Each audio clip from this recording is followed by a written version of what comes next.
ও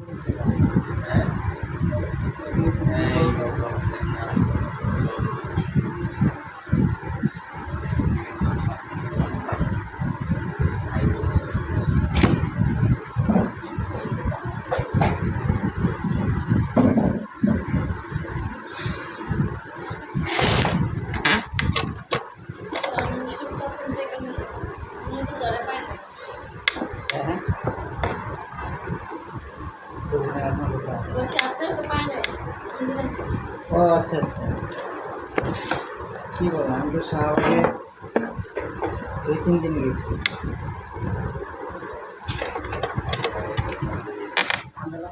হুম,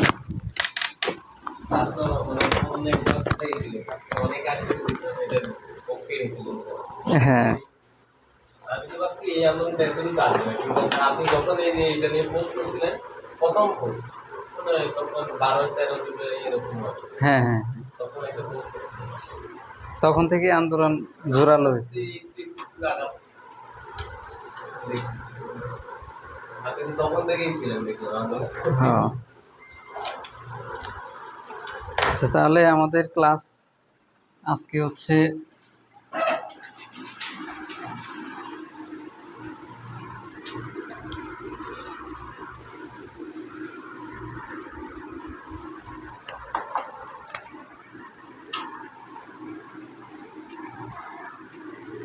pharmacology.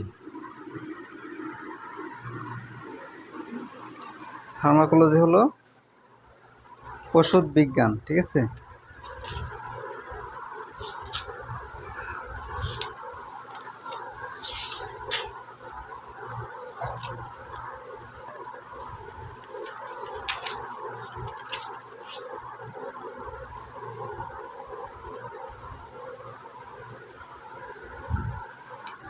Pharmacology হলো ওষুধ সম্পর্কিত জ্ঞান।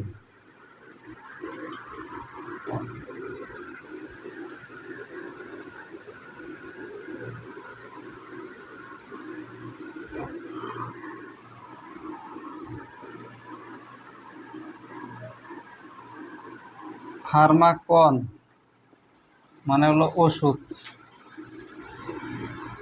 আর লজি মানে হচ্ছে জ্ঞান, ঠিক আছে।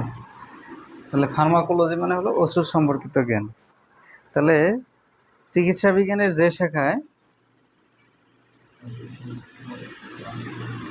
চিকিৎসা বিজ্ঞানের যে শাখায় ওষুধের উৎস,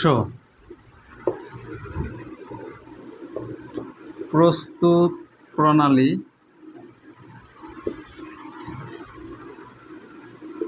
ওষুধের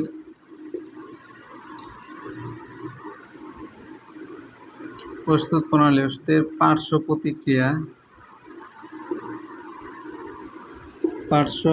প্রতিক্রিয়া,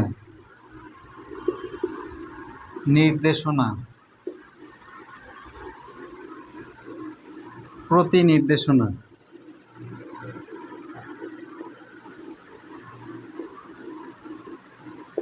প্রতিনির্দেশনা, ওষুধের শোষণ,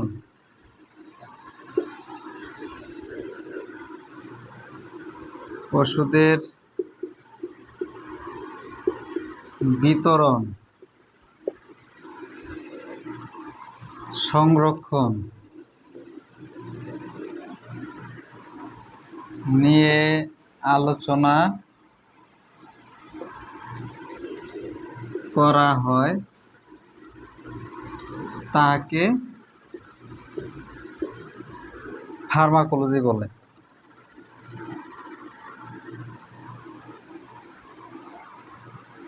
ঠিক আছে, তাহলে ফার্মাকোলজি কাকে বলে?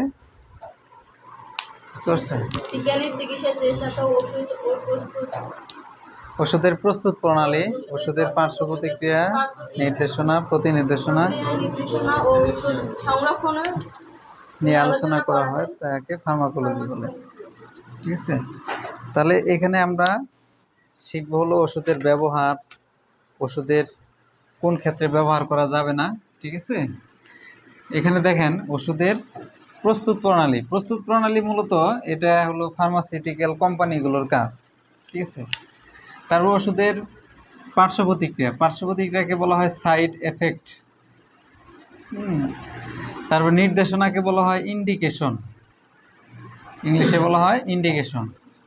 প্রতিনির্দেশনাকে বলা হয় কন্ট্রা ইন্ডিকেশন, ঠিক আছে। তারপরে কি শোষণ, এটাকে বলা হয় অ্যাবজর্পশন। তারপরে হলো ওষুধের স্টোরেজ করা। এগুলো নিয়ে যে শাখায় আলোচনা করা হয় এটাই হলো ফার্মাকোলজি। হ্যাঁ, লিখে রাখতে পারেন।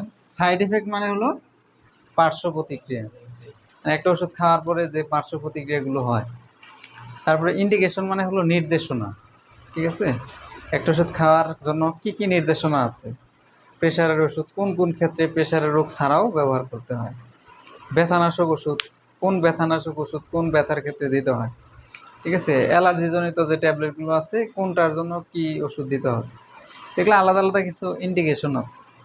কন্ট্রাইন্ডিকেশন মানে হলো কোন অবস্থানে এই ওষুধটা ইন্ডিকেশন থাকলেও দেওয়া যাবে না, কারণ একটা লিভারের প্রবলেম হতে পারে, ঠিক আছে। কারো মনে করেন কিডনি সমস্যা থাকতে পারে। যেমন আপনার ব্যথার ওষুধ আপনি যদি দিতে চান, তার কিডনি প্রবলেম থাকলে, লিভার প্রবলেম থাকলে দেওয়া যাবে না, ঠিক আছে। তাহলে ব্যথার ওষুধ দেওয়ার আগে অবশ্যই আমাদের চিন্তা করতে হবে তার কিডনি বা লিভারে কোনো প্রবলেম আছে কিনা, ঠিক আছে। যদি থাকে তাহলে দেওয়া যাবে না।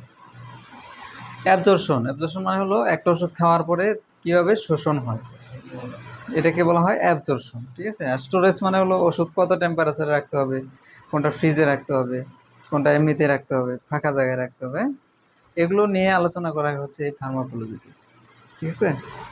ফার্মাকোলজির অনেক শাখা আছে। শাখা মানে হলো বিভাগ।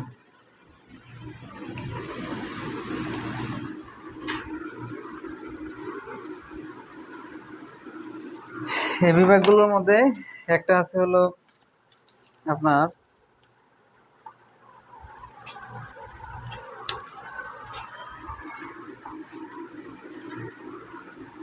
ফার্মাকো ডাইনামিক ব্রাঞ্চ মানে হলো শাখা, ব্রাঞ্চ অফ ফার্মাকোলজি। তাহলে 1 নম্বরে হচ্ছে আপনার ফার্মাকো ডাইনামিক্স, ঠিক আছে। আর 2 নম্বরে হলো ফার্মাকো কাইনেটিক্স। 3 নম্বরে হলো পোসোলজি। 4 নম্বরে হলো ফার্মেসি, ঠিক আছে। তারপরে হচ্ছে হলো toxicology,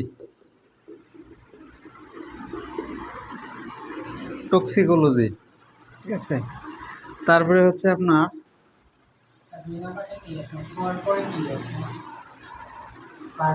pharmaco dynamics, pharmacokinetics, posology, pharmacy, pharmacokinetics, হ্যাঁ, KINETICS, ফার্মাকো কাইনেটিক্স।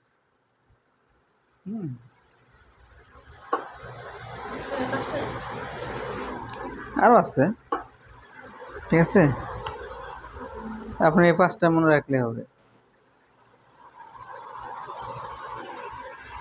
তাহলে ফার্মাকো কাইনেটিক্স কাকে বলে, ফার্মাকো ডাইনামিক্স কাকে বলে? ফার্মাকো ডাইনামিক্স মানে হলো ওষুধ প্রয়োগ করার পরে ওষুধের প্রতি শরীরের যে প্রতিক্রিয়া, ঠিক আছে। ওষুধ খাওয়ার পরে ওষুধের প্রতি শরীরের যে প্রতিক্রিয়াটা, এটাকে বলা হয় ফার্মাকো ডাইনামিক্স, ঠিক আছে। আর ফার্মাকো কাইনেটিক্স মানে হলো ওষুধটা যে খাওয়ালেন, খাওয়ার পরে ওষুধের প্রতিক্রিয়া শরীরের উপরে যেটা পড়ে, ঠিক আছে। একটা হচ্ছে আপনি যে ওষুধটা খাইলেন, এই মনে করেন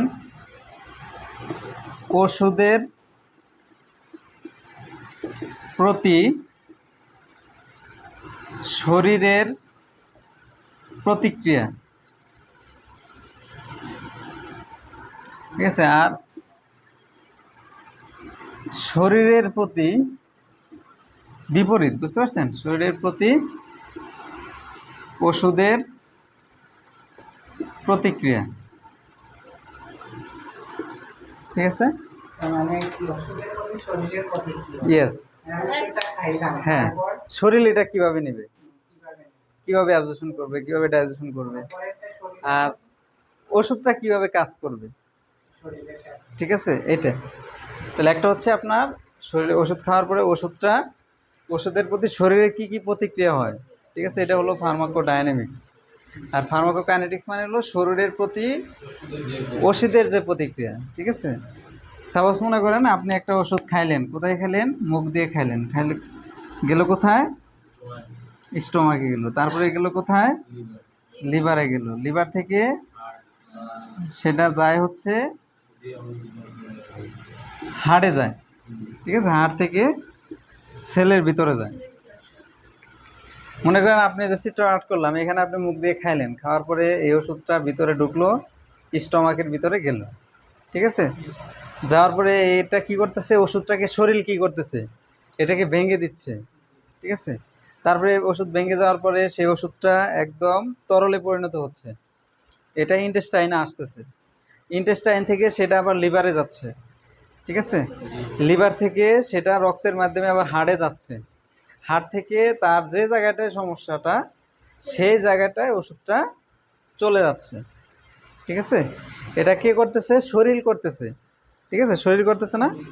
আপনি মুখ দিয়ে খাওয়ার পরে সে স্টমাকে শরীর কী করতেছে? স্টমাকের মাধ্যমে ওষুধটাকে ভাঙতেছে, ঠিক আছে?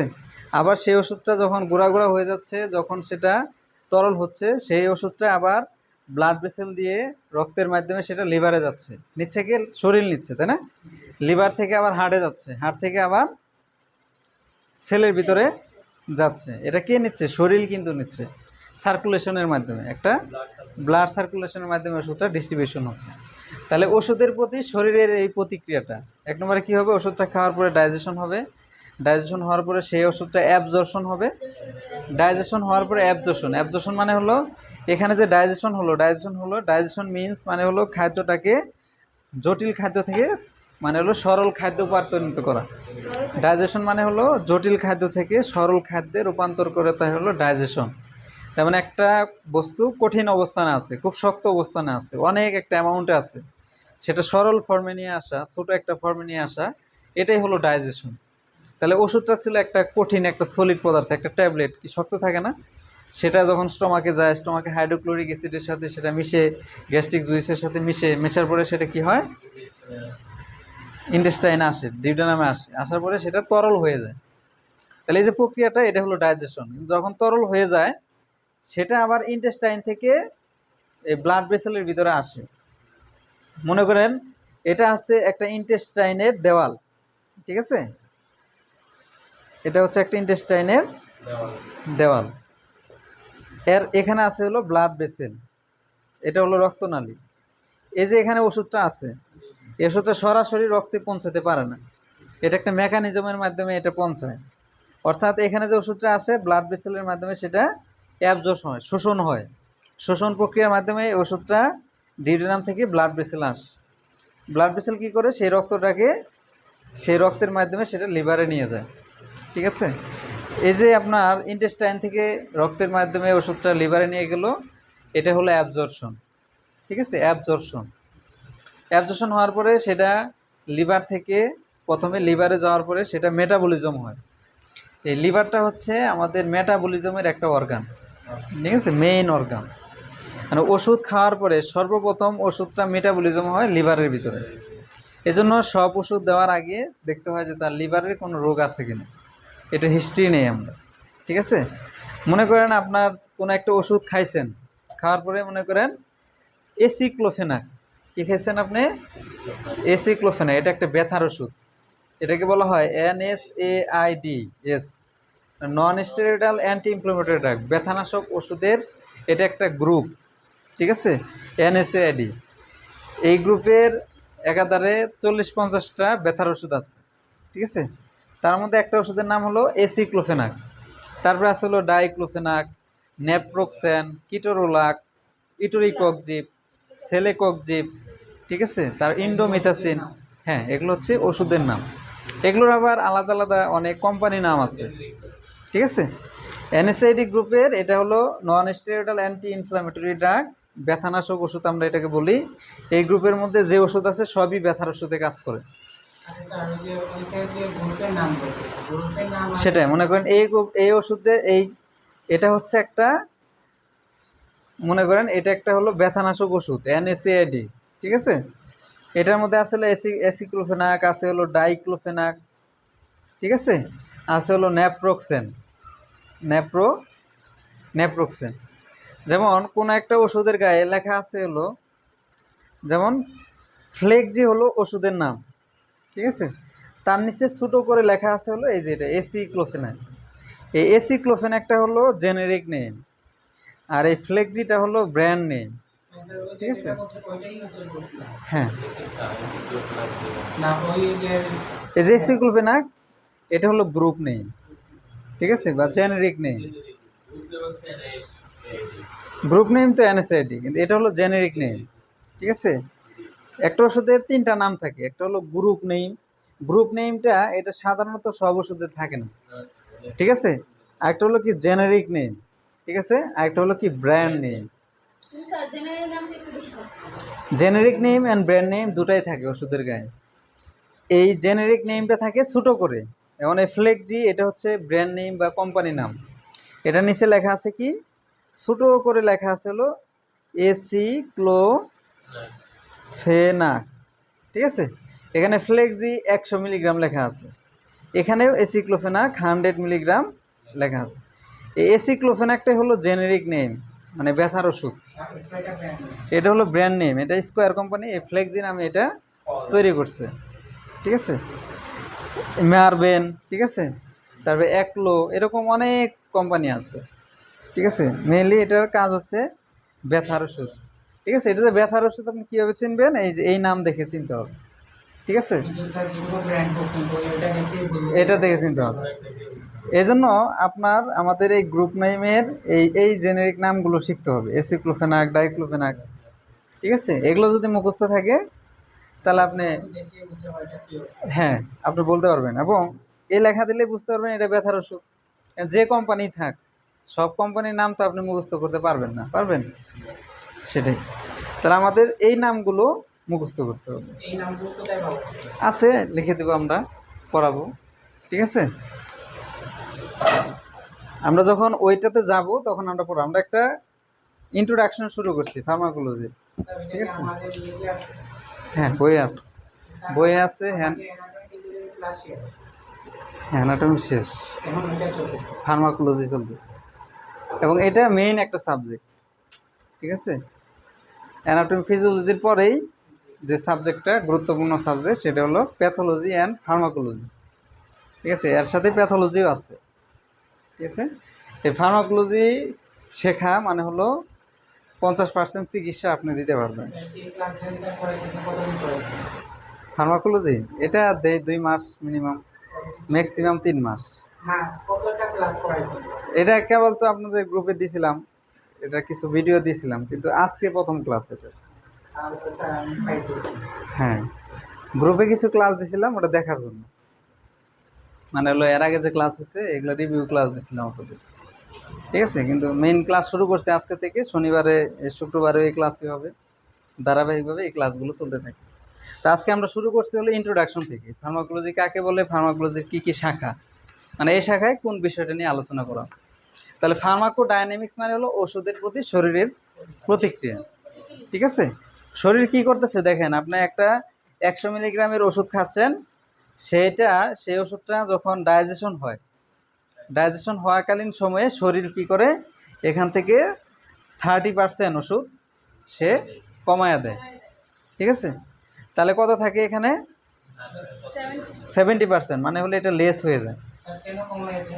এটা ডাইজেশনের সময় যখন অ্যাসিডের নিউট্রালাইজেশন হয়, মানে হ্যাঁ স্টমাকের ভিতরে কিছু অ্যাসিড থাকে, কিছু এনজাইম থাকে, সেই অ্যাসিড এবং এনজাইমগুলো ওষুধের কার্যক্ষমতাটাকে কমায় দেয়, ঠিক আছে। আপনি যদি এই মুখে না খেয়ে এই ওষুধটা যদি ভেনাসে দেন, বেইনে দেন, ঠিক আছে, যেমন ইন্টারভেনাস বেইনের মাধ্যমে আমরা ওষুধ দিই, সেটা 100%ই এই রক্তের ভিতরে থাকবে। কিন্তু যখন মুখ দিয়ে আমরা খাওয়াইতে যাব সেই ওষুধটা কি হবে, কমে যাবে। কোথায় এসে 30% কমবে হলো স্টমাকে এসে। স্টমাকে এসে কমে যাওয়ার পরে 70% থাকবে। এই ওষুধের আবার 20% কমে যাবে হলো অ্যাবজর্পশনের সময়। ঠিক আছে, কোথায়? তাহলে 20% কমলে কত থাকে? 50%। ঠিক আছে, এই 50% লিভারে এই ওষুধটা স্টোরেজ হবে। লিভার কি করবে? লিভারে যখন ওষুধটা যাবে, লিভারের সেলের ভিতরে এই ওষুধটা মেটাবলিজম হবে। ঠিক আছে, এখানে 10% আপনার মেটাবলিজমের ক্ষেত্রে লিভার খেয়ে ফেলে, অর্থাৎ লিভারের ভিতরে নিউট্রালাইজেশন হয়ে যায় 10%। তাহলে থাকে কতটুকু? 40%। এই 40% ওষুধ রক্তের মাধ্যমে যায়, যাওয়ার পরে তার যে সমস্যাটা যে জায়গাটায়, ব্রেনে হোক, তারপর তার লিভারে হোক, তারপর তার কিডনিতে হোক, হাতে হোক, পায়ে হোক, সেই জায়গাটায় রক্তের মাধ্যমে ওষুধটা চলে যায়। ঠিক আছে, কাজ করে 40%? হ্যাঁ 40%ই কাজ করবে। আপনি 40% ওষুধ গেলে 40%ই কাজ করবে। ঠিক আছে, এই জন্য আমরা দেখি যে তার রোগের তীব্রতা বা গতিবিধি কীরকম। একজন মানুষের অনেক বেশি ব্যথা পাইছে, ঠিক আছে, ব্যথা সহ্য করতে পারতেছে না, তাকে যদি আমরা ওরাল ট্যাবলেট খাওয়াই তাহলে আপনার এই প্রসেসগুলো মেনটেন করে গিয়ে তার ওষুধের কি হবে, ওষুধের ইটা কমে যাবে। মানে ওষুধের যে স্টেবিলিটিটা, মানে ওষুধের যে গ্রেডিয়েন্টটা ছিল সেই গ্রেডিয়েন্টটা তার থাকতেছে না, কমে যাচ্ছে। এবং এই যে একটা প্রসেস, এই প্রসেসটা পার হতে গেলে আমাদের সময় লাগতেছে হলো 10 থেকে 15 মিনিট, অর্থাৎ 15 মিনিট পরে সেই জায়গাটা সে ওষুধটা পাচ্ছে। আর যদি ওষুধটা আমরা ওরালি না দিয়ে যদি ভেনাসের মধ্যে দেই, ইন্টারভেনাস দেই, ইঞ্জেকশন আকারে দেই, তাহলে সেটা সরাসরি রক্তে যাচ্ছে। মনে করেন এই প্রসেসটা তো আর হবে না, এটা সরাসরি আমরা রক্তে দিয়ে দিলাম, তাহলে সরাসরি এখানে চলে যাবে। ঠিক আছে, হ্যাঁ এটাই। তাহলে এই যে দেখেন আপনার ওষুধটা স্টমাকে নিউট্রালাইজেশন হচ্ছে, আবার অ্যাবজর্পশনের সময় সেটা কিছু ঘাটতি পড়তেছে, আবার ফার্স্ট পাস মেটাবলিজমের সময় সেটা ঘাটতি পড়তেছে, লাস্ট মুহূর্তে ওষুধের দায়িত্বটা পারতেছে হলো 40%। ঠিক আছে, এটাই হলো ফার্মাকোডাইনামিক্স। ঠিক আছে, ওষুধের প্রতি শরীরের প্রতিক্রিয়া, এই কাজটা হবেই। মানে যে ওষুধই খান না কেন আপনার শরীরে যাওয়ার পরে এই ঘটনাটা ঘটবে। বুঝতে পারছেন? ওষুধটা মুখে খাওয়ার পরে কী হবে, ডাইজেশন হবে, পরে অ্যাবজর্পশন হবে, পরে ফার্স্ট পাস মেটাবলিজম হবে লিভারে, মানে সর্বপ্রথমে এখানে কিছু ড্রাগ মেটাবলিজম হবে, লিভার সেল করবে, পরবর্তী এই ওষুধটা সার্কুলেশনের মাধ্যমে সেলে পৌঁছায় দেবে। এটা প্রত্যেকটা ওষুধ খাওয়ার পরে এই ঘটনাটা ঘটবে। আমরা যে খাবার খাই, খাবারের মধ্যেও এই ঘটনাটা ঘটে। ঠিক আছে, আমরা 3 বেলা যে খাবারগুলো খাই সেটাও ডাইজেশন হয়, অ্যাবজর্পশন হয়, মেটাবলিজম হয়, পরে সেটা আবার সার্কুলেশন হয়। ঠিক আছে, তাহলে এটা হচ্ছে ফার্মাকোডাইনামিক্স। আর ফার্মাকোকাইনেটিক্স মানে হলো কি, শরীরের প্রতি ওষুধের কি প্রতিক্রিয়া। ঠিক আছে, এমন মনে করেন এই ওষুধটা তো শরীর যে প্রতিক্রিয়া দেখাইলো দেখলাম আমরা, তাই না? এই ওষুধটা যে সেলের ভিতরে গেল, সেলের ভিতরে যাওয়ার পরে এখানে কি করবে, সে রিসিপ্টরের সাথে বাইন্ড করবে। ঠিক আছে, অর্থাৎ রক্তের ভিতরে যখন ওষুধটা থাকে, একটা সেলের ভিতরে যখন পৌঁছাবে তখন এখানে পৌঁছানোর জন্য কিছু রিসিপ্টর থাকে। ঠিক আছে, এই রিসিপ্টর কি করবে, এরা ক্যামলোডিন কমপ্লেক্স তৈরি করবে। মানে হলো এই ওষুধটা এই আপনার রিসিপ্টরের সাথে একসাথে যুক্ত হবে, এটাকে বলা হয় ক্যামলোডিন কমপ্লেক্স। বসেন, আপনি পিছনে বসেন। ক্যামলোডিন কমপ্লেক্স। আর ক্যামলোডিন কমপ্লেক্সের পরে এটা একটা মেসেঞ্জার আরএনএ তৈরি করবে।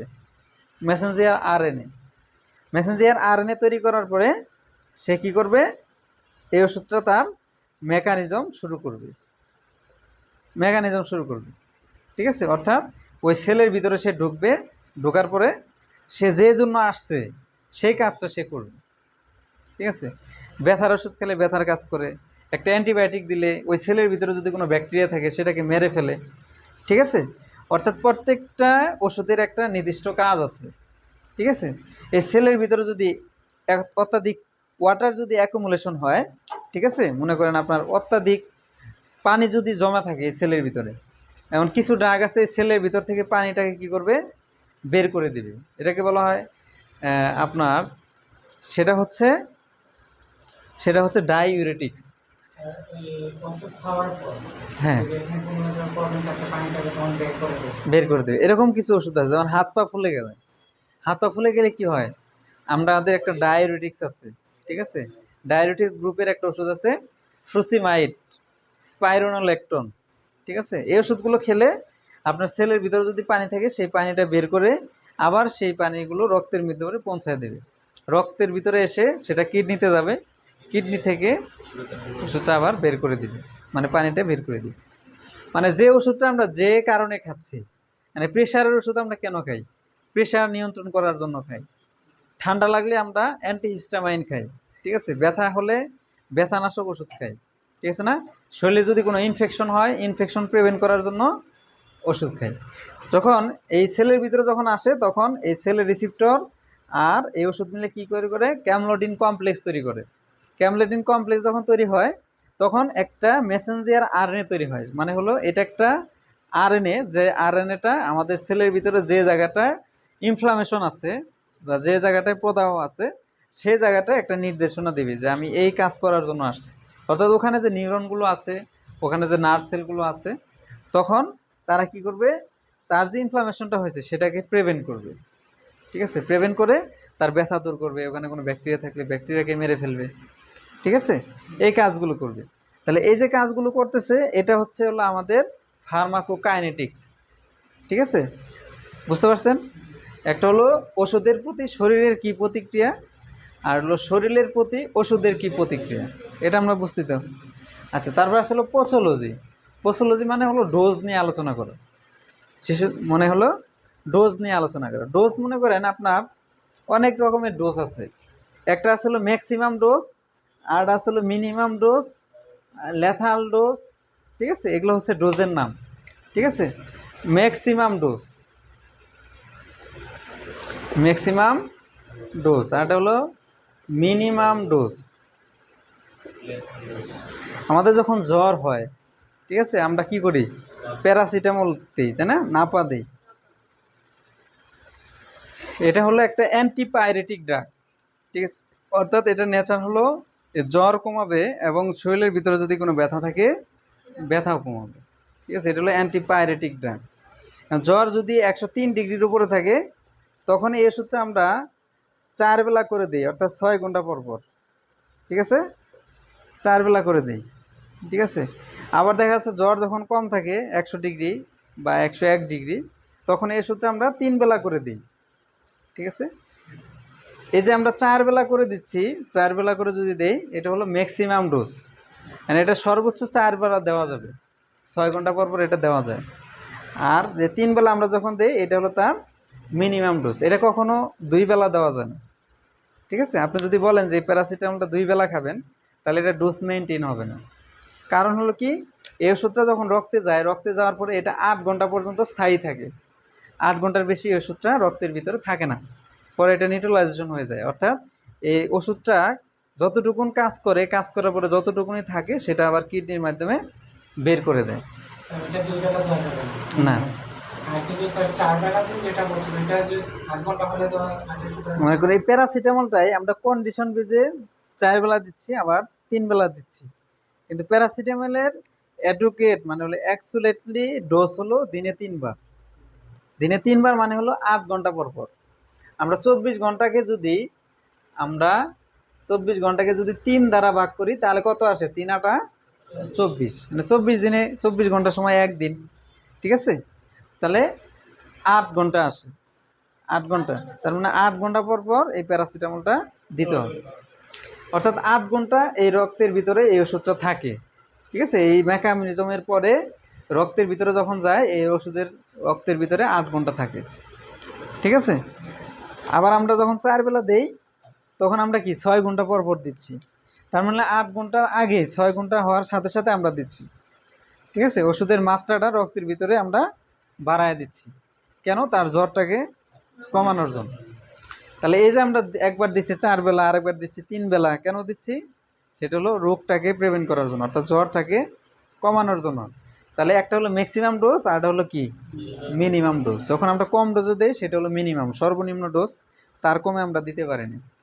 আর সর্বোচ্চ ডোজ আমরা দিই কয় বেলা? 4 বেলা, মানে তার উপরে আবার দেওয়া যাবে না। ঠিক আছে, যদি আমরা তার বেশি দেই তাহলে এটা আবার শরীরে পয়জনিং হবে। ঠিক আছে, মানে বিষাক্ততা তৈরি করবে, বিষক্রিয়া হবে, নিউরোটক্সিক এফেক্ট হবে। বুঝতে পারছেন? আরেকটা হচ্ছে হলো লেথাল ডোজ। ঠিক আছে, lethal dose, LETHA, lethal dose. Lethal dose মানে হলো যে ডোজে ওষুধ প্রয়োগ করলে পরীক্ষাধীন প্রাণীর মৃত্যু ঘটে। ঠিক আছে, এখন আমরা কালচার সেন্সিটিভিটি টেস্ট করছি একটা, কালচার সেন্সিটিভিটি। ঠিক আছে, কালচার সেন্সিটিভিটি মানে হলো ব্যাকটেরিয়াগুলো দেখা। মনে করেন আপনার, মনে করেন আমরা কালচার সেন্সিটিভিটি ব্লাডও কালচার করি, আবার পাসও কালচার করি, আবার মনে করেন আপনার ইউরিনও কালচার করি। ঠিক আছে, এইগুলা করি আমরা। না, ব্লাড কালচার করি কী জন্য? ব্লাড কালচার করি হলো এই ব্লাডের ভিতরে কী ধরনের ব্যাকটেরিয়া আছে এবং এই ব্যাকটেরিয়াতে কোন অ্যান্টিবায়োটিক্স কাজ করতেছে। ঠিক আছে, মানে এই ব্লাডটাকে আমরা এরকম 10টা পাত্রে নেই, 10টা পাত্রে এরকমভাবে রাখি। ল্যাবে যাই কালচার সেন্সিটিভিটি যে টেস্টটা হয়, তারা যে কাজটা করে সেটা হলো কালচার মিডিয়া আছে। এই কালচার মিডিয়াটা একটা পাত্রের মতো। ঠিক আছে, এখানে এরকম খুব থাকে, মানে তার শরীরের যে ব্লাডটা আমরা কালেকশন করি, অর্থাৎ ল্যাবে যে কালচার সেন্সিটিভিটি করার জন্য যে ব্লাডটা দেই, সেই ব্লাডটা টেস্ট টিউব থেকে নিয়ে এখানে একটু দেয়, এখানে 1 ml, এখানে 1 ml, এখানে 1 ml, এরকমভাবে 1 ml করে দেয়। দেওয়ার পরে আপনার এখানে মনে করেন আপনার এজিথ্রোমাইসিন এর কেমিক্যাল দেয়, এখানে সিপ্রোসিনের কেমিক্যাল দেয়, এখানে সেফিক্সিমের কেমিক্যাল দেয়, মানে বিভিন্ন ধরনের যে অ্যান্টিবায়োটিকগুলো আছে সেই অ্যান্টিবায়োটিকগুলো প্রত্যেকটাতে দেয়। দেওয়ার পরে দেখে যে 3 দিনের মধ্যে কোন ব্যাকটেরিয়াটা গ্রো করতেছে না। ঠিক আছে, দেখা গেলো যে এই কালচার মিটে যাওয়ার পরে ব্যাকটেরিয়াগুলো গ্রো করতে শুরু করে, কিন্তু যখনই এই অ্যান্টিবায়োটিকগুলো ব্যাকটেরিয়ার সাথে শক্তিশালী হয়, সেখানে কিন্তু ব্যাকটেরিয়াটা আর গ্রো করতে পারে না, অর্থাৎ এই ব্যাকটেরিয়াগুলো কী হয়ে যায়? মারা যায়। এমন দেখা গেলো যে এজিথ্রোমাইসিনের এখানে কোনো ব্যাকটেরিয়া গ্রো করে নেয়, যে ব্যাকটেরিয়া ছিল সেগুলো মারা গেছে। তাহলে এটা হলো তার জন্য সেন্সিটিভ। ঠিক আছে, মানে এই অ্যান্টিবায়োটিকটা এই তার শরীরে কাজ করবে, এই রোগের জন্য, এই ব্যাকটেরিয়ার জন্য কাজ করবে। কিন্তু অ্যামোক্সিসিলিন, সিপ্রোসিন, এগুলোতে দেখা গেছে যে তার ব্যাকটেরিয়াগুলো মরে নাই। কী হয়েছে? ব্যাকটেরিয়ার সেল ডিভিশন হয়েছে, তো ব্যাকটেরিয়ার সংখ্যা বৃদ্ধি পাইছে। তার মানে এই ওষুধগুলো হচ্ছে কি আপনার রেসিস্ট্যান্ট। রেসিস্ট্যান্ট মানে হলো এই অ্যান্টিবায়োটিকগুলো তার এই ব্যাকটেরিয়ার বিরুদ্ধে কাজ করবে না। ঠিক আছে, এখন মনে করেন আপনার এই যে আমরা এজিথ্রোমাইসিনটা আমরা দেখলাম যে এজিথ্রোমাইসিন তাকে খাওয়াইতে হবে। ঠিক আছে, এজিথ্রোমাইসিন খেলে তার এই ব্যাকটেরিয়াটা কিল হবে বা মারা যাবে। এখন কাকে কতটুকুন দিবেন, ঠিক আছে, সেটা নির্ণয় করতে হবে। মনে করেন আপনি যদি বাচ্চাদের দিতে যান তাহলে এটা দিতে হবে প্রতি কেজিতে 10 মিলিগ্রাম করে। ঠিক আছে, বাচ্চাদের 12 বছর পর্যন্ত বয়সের বাচ্চাদেরকে যদি আপনি এজিথ্রোমাইসিন দিতে চান, তাদের তো পাওয়া যায় সিরাপ অথবা ড্রপ। ঠিক আছে, তাহলে প্রতি কেজিতে কতটুকু দিতে হবে? 10 মিলিগ্রাম, 10 মিলিগ্রাম পার কেজি করে দিতে হবে। ঠিক আছে, মানে বাচ্চাদেরকে যদি আপনার এই প্রতি কেজিতে 5 পার ডে যদি দেন, তাহলে তার এই পরীক্ষামূলকভাবে যে জীবাণুটা আছে সেটা মারা যাবে। যদি আপনি এই ওষুধটা 5 মিলিগ্রাম করে দেন, তাহলে কিন্তু ওষুধ মানে হলো ওই জীবাণুটা মরবে না। ঠিক আছে, কেন মরবে না? তার ডোজটা অ্যাকুরেট হচ্ছে না। ঠিক আছে, তাহলে ওই ব্যাকটেরিয়াকে মারার জন্য আমাদের একটা ডোজ আছে, সেটা হলো চিলড্রেনদের ক্ষেত্রে 10 মিলিগ্রাম। 12 থেকে 18 বছর বাচ্চাদের দিলে তাদেরকে আমরা 250 মিলিগ্রাম দিব দিনে একবার। ঠিক আছে, আর 20 বছরের উপরে 40 বছর বা 50 বছর পর্যন্ত তাদেরকে দিব হলো আমরা 250 মানে 500 মিলিগ্রাম দৈনিক একবার। এইভাবে যদি আমরা ওষুধটা দিই, তাহলে এই ওষুধটা খাওয়ার ফলে তার শরীরে যে ব্যাকটেরিয়া আছে সেই ব্যাকটেরিয়াগুলো মারা যাবে। ঠিক আছে, তাহলে যে ডোজে ওষুধ প্রয়োগ করলে পরীক্ষাধীন প্রাণীর মৃত্যু ঘটবে সেটা হলো লেথাল ডোজ। বুঝতে পারছেন? তাহলে একটা হলো maximum dose, minimum dose, lethal dose. ঠিক আছে। আচ্ছা, তারপরে হচ্ছে কি ফার্মেসি। মনে করেন ফার্মেসি এটা একটা শাখা। এই ফার্মাকোলজির এই শাখাতে এই ফার্মেসির কাজ হলো ওষুধ বিতরণ করা। ঠিক আছে, ওষুধ বিতরণ করা। মানে একটা মানুষ আসলো, তাকে যে আপনি ওষুধটা দিবেন, সে কিভাবে দিবেন, তার ওষুধ বিতরণ করার কিছু ক্রাইটেরিয়া আছে। কি জন্য সে ওষুধটা খাবে, কয় বেলা খাবে, ঠিক আছে, কয়দিন খাবে, এগুলো বলে দেওয়া, এটাই হচ্ছে ফার্মেসির শাখা। ঠিক আছে। আর টক্সিকোলজি মানে হলো ওষুধের বিষক্রিয়া নিয়ে আলোচনা করা। একটা ওষুধ যদি মাত্রাতিরিক্ত খাওয়া হয়, তখন তার শরীরে তার কি কি সমস্যা হতে পারে, বিষক্রিয়া তৈরি হবে। ঠিক আছে, এটা নিয়ে আলোচনা করা হলো এই টক্সিকোলজি। ঠিক আছে। ফার্মেসি মানে হলো ওষুধ বিতরণ করা, ওষুধ সংরক্ষণ ও বিতরণ করা। মানে ফার্মেসিতে আপনি কীভাবে ওষুধ সংরক্ষণ করবেন, ফার্মাসিস্টে বেশি করে। হ্যাঁ, এবং আপনি এই ওষুধটা কিভাবে বিতরণ করবেন।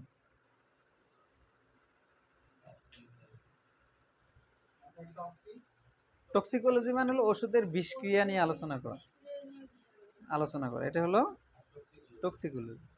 মানে এগুলো আলাদা আলাদা সাবজেক্ট।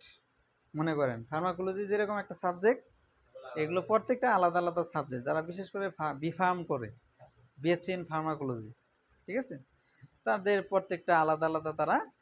আবার অনেকে মনে করেন এই পসোলজি নিয়ে সে পিএইচডি করছে, ঠিক আছে, একটা সাবজেক্ট নিয়ে সে পিএইচডি করছে, এরকম। মানে এই সাবজেক্টগুলো শুরু আছে কিন্তু এটা শেষ নাই। কেউ যদি চায় একটা সাবজেক্ট নিয়ে সে এটার উপরে পিএইচডি করতে পারে, জ্ঞান অর্জন করতে পারে। এগুলো আলাদা আলাদা সাবজেক্ট। তো আমাদের এইগুলো নিয়ে আলোচনা তেমনটা না। ঠিক আছে, আমাদের মেন কাজ হলো কি এই ফার্মাকোলজিটা বোঝা, এবং ফার্মাকোলজির যে শাখাগুলো আছে তারা কোন কোন বিষয় নিয়ে আলোচনা করে সেগুলোর ভিতরে একটু জ্ঞান রাখা। ঠিক আছে, এটা বুঝতে পারছেন? আচ্ছা, তারপরে হচ্ছে কি ড্রাগ কাকে বলে, মেডিসিন কাকে বলে।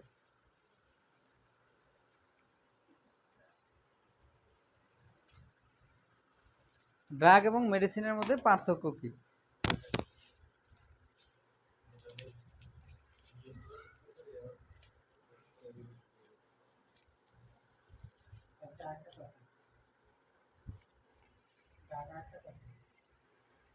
হ্যাঁ হ্যাঁ, মানে হলো এই ফার্মাকোলজির ভিতরে এই ফার্মাকোলজি কাকে বলে, ফার্মাকোলজির শাখাগুলোর নাম কি, এটার পরের টপিক্সটা হলো ড্রাগ। ঠিক আছে, ফার্মাকোলজিরই কিন্তু এগুলো মানে স্টেপ বাই স্টেপ শুরুতে আমাদের যে জিনিসগুলো জানতে হবে। এখন যেগুলো পড়াচ্ছে এগুলো সবই জেনারেল ফার্মাকোলজি। ঠিক আছে, ফার্মাকোলজির দুইটা ফার্মাকোলজি, ঠিক আছে, এই ফার্মাকোলজি দুই ভাগে ভাগ করা হয়েছে। একটা হলো জেনারেল ফার্মাকোলজি, আর হচ্ছে systemic pharmacology. Systemic pharmacology, general GNERL, general pharmacology. ঠিক আছে, ফার্মাকোলজি যে আমরা পড়তেছি এটার আবার দুইটা শাখা আছে। মানে ব্রাঞ্চ হলো অনেকগুলো, মনে করেন তার মধ্যে 4-5টা ব্রাঞ্চের কথা আমরা বললাম। এরকম 10-12টা ব্রাঞ্চ আছে ফার্মাকোলজির। তার মধ্যে 5টা ব্রাঞ্চের আমরা উদাহরণ দিছি বা ওগুলো ডেফিনেশনগুলো পড়ছি। এখন এই ফার্মাকোলজির আবার এরা দুই ভাগে বিভক্ত, একটা হলো জেনারেল ফার্মাকোলজি, আর একটা হলো সিস্টেমিক ফার্মাকোলজি। এই সিস্টেমিক ফার্মাকোলজিতে আমাদের কোন সিস্টেমে কোন ড্রাগটা কাজ করে সেটা নিয়ে আলোচনা করা হয়। ঠিক আছে, এই সিস্টেমিক ফার্মাকোলজিতে আমাদের 1 নম্বরে মনে করেন আছে হলো রেসপিরেটরি সিস্টেম। ঠিক আছে, রেসপিরেটরি সিস্টেম অর্থাৎ আমরা ফিজিওলজিতে যে সিস্টেমগুলো পড়ছিলাম, ঠিক আছে, যেটা কাজ করে এটা হলো সিস্টেমিক ফার্মাকোলজি। যেমন nervous system, respiratory system, cardiovascular system, digestive system, endocrine system আছে না, এগুলো মনে করেন এই সিস্টেমিক ফার্মাকোলজিতে আমাদের শ্বাসতন্ত্রে কী কী ওষুধ কাজ করবে, ডাইজেস্টিভ সিস্টেমে বা পরিপাকতন্ত্রে কী কী ওষুধ কাজ করবে, ইউরিনারি সিস্টেম বা কিডনির সমস্যা হলে বা কিডনি এবং ইউরিনারি ব্লাডারের উপরে কী কী ওষুধ কাজ করবে, ব্রেনের সমস্যা হলে, মাথার সমস্যা হলে কী ওষুধ কাজ করবে, ঠিক আছে, সেগুলো আমরা সিস্টেমিক ফার্মাকোলজিতে পড়ব। ঠিক আছে, এটা আমাদের পরের ক্লাসের টপিকস। সিস্টেমিক ফার্মাকোলজিটা এটা আমাদের পরের নেক্সট ক্লাসে আমরা সিস্টেমিক ফার্মাকোলজিতে একটা একটা মানে হলো এই নিয়ে পড়বো আমরা। ঠিক আছে, কিন্তু জেনারেল ফার্মাকোলজিতে আমাদের যেটা পড়ানো হচ্ছে সেটা হলো ইন্ট্রোডাকশন, মানে ড্রাগ কি, মেডিসিন কি, ঠিক আছে, ডোজ কি, বুঝতে পারছেন, এই ফার্মাকোলজিটা কি, ফার্মাকোপিয়া কি, ওষুধের অ্যাবজর্পশন কীভাবে হয়, ডাইজেশন কীভাবে হয়, ওষুধ কোন পদ্ধতিতে হয়, আইভি রুটে ওষুধ প্রয়োগ করলে কী সুবিধা, ঠিক আছে, ওরাল রুটে ওষুধ প্রয়োগ করলে মুখে খেলে ওর কী সুবিধা আছে, ঠিক আছে, আপনার সাবকিউটেনাস বা ত্বকের নিচে ফ্যাটে ওষুধ প্রয়োগ করলে কী কী সমস্যা বা কী কী সুবিধা, এগুলোতে আলোচনা করাটাই হলো জেনারেল ফার্মাকোলজি। মানে কিছু সাধারণ জিনিস আছে, ট্যাবলেট কি, ক্যাপসুল কি, অয়েনমেন্ট কি, ঠিক আছে, এগুলো জানাটাই হচ্ছে কি জেনারেল ফার্মাকোলজি, ঠিক আছে। পরবর্তীতে আমরা যাব হলো সিস্টেমিক ফার্মাকোলজি। তাহলে জেনারেল ফার্মাকোলজিতে আমরা পড়তেছি হলো ফার্মাকোলজি কাকে বলে, ফার্মাকোলজির ব্রাঞ্চগুলো কি। এখন আমরা পড়বো হলো জেনারেল ফার্মাকোলজি, ড্রাগ এবং মেডিসিন, ঠিক আছে।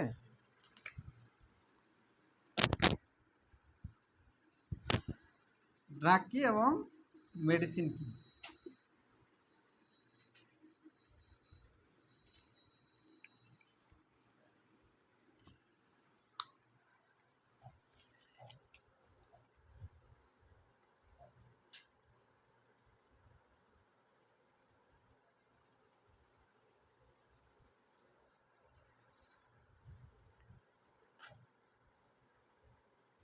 আচ্ছা, ড্রাগ হচ্ছে একটা রাসায়নিক পদার্থ, ঠিক আছে, ড্রাগটা হচ্ছে কি এক ধরনের রাসায়নিক পদার্থ।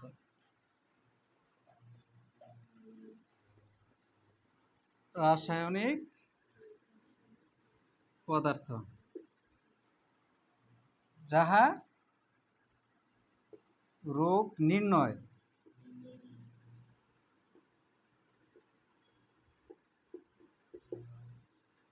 ও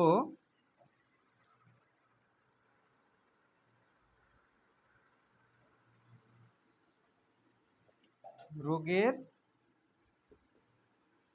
প্রতিরোধ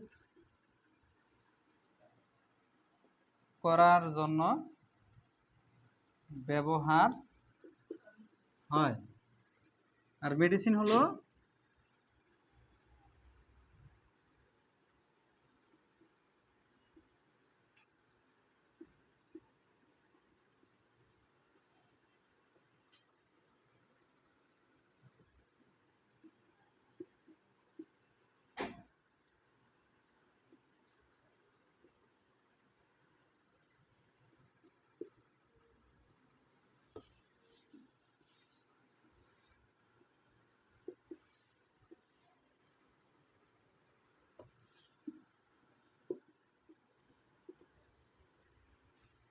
আচ্ছা, মনে করেন ড্রাগটা হচ্ছে একটা রাসায়নিক পদার্থ যা রোগ নির্ণয় এবং রোগ প্রতিরোধ করার জন্য ব্যবহার করা হয়। আর এই মেডিসিনটা হচ্ছে ড্রাগের সংমিশ্রণ, ঠিক আছে, ড্রাগের সংমিশ্রণ যাহা রোগের চিকিৎসার জন্য ব্যবহার করা হয়, ঠিক আছে। এটা সরাসরি চিকিৎসার জন্য ব্যবহার করা যায় না। ড্রাগটা সরাসরি চিকিৎসার জন্য ব্যবহার করা হয়, কিন্তু মেডিসিনটা সরাসরি চিকিৎসার জন্য ব্যবহার করা হয়। এটাকে ড্রাগের কিছু সংমিশ্রণ থাকে, ড্রাগের কিছু সংমিশ্রণ থাকে, ঠিক আছে।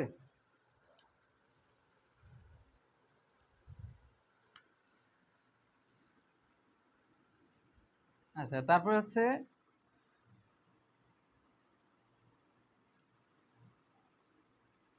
সকল মেডিসিন ড্রাগ, ঠিক আছে, কিন্তু সকল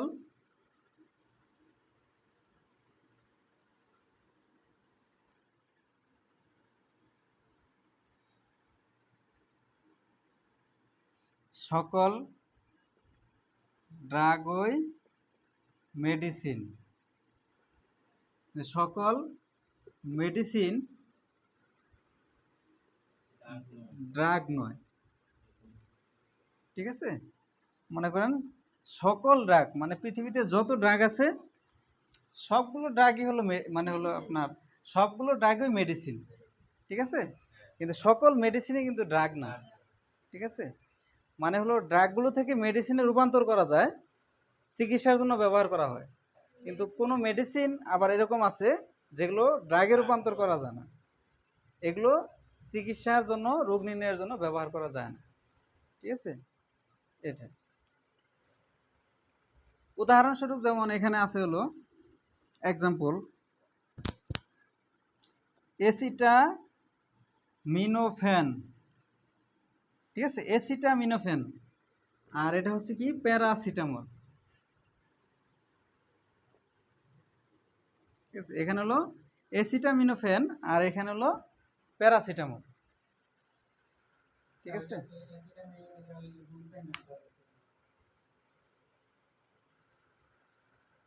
এসিটামিনোফেন হলো একটা ড্রাগ। এসিটামিনোফেন, ACETAMENOPHEN, এসিটামিনোফেন। আর এটা হলো কি প্যারাসিটামল, ঠিক আছে। এটা খুবই একটু গুরুত্বপূর্ণ, মানে হলো এটা একটু বুঝতে হবে।